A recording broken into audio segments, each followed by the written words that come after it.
आइए आज हम जानते हैं एक्ट ऑफ सेटलमेंट क्यों लाया गया और किस बस लाया गया।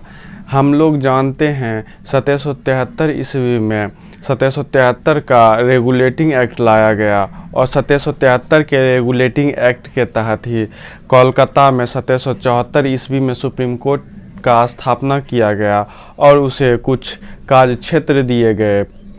ठीक उसी तरह 1773 के रेगुलेटिंग एक्ट के तहत बंगाल के गवर्नर का पद नाम बदलकर बंगाल का गवर्नर जनरल कर दिया गया और उसके कार्य अधिकार शक्ति में इजाफा किया गया।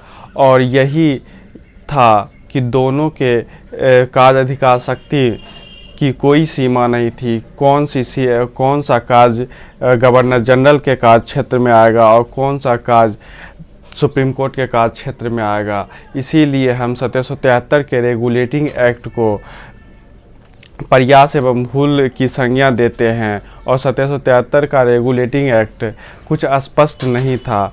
हम जानते हैं कि जब दो आदमी के बीच विवाद होता है और उसके कुछ सीमाएं तय नहीं होती है तो विवाद होना तय होता है। इसीलिए 1773 के रेगुलेटिंग एक्ट को अस्पष्ट कहा जाता है और 1773 के रेगुलेटिंग एक्ट के सुधार के लिए ही 1781 में एक्ट ऑफ सेटलमेंट लाया गया। और क्यों लाया गया? क्योंकि सुप्रीम कोर्ट और गवर्नर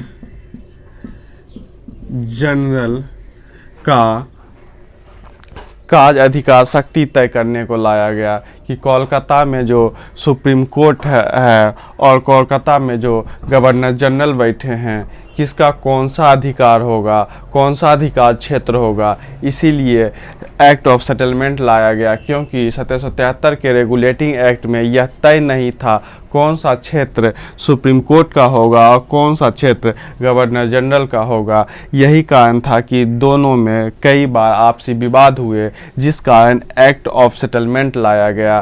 ठीक इसके बाद 1784 में पिट्स इंडिया एक्ट लाया गया। इसके बारे में हम अगले वीडियो में जानेंगे। यदि आपको वीडियो अच्छा लगा हो तो चैनल को सब्सक्राइब करें और मेरे वीडियो को लाइक करें।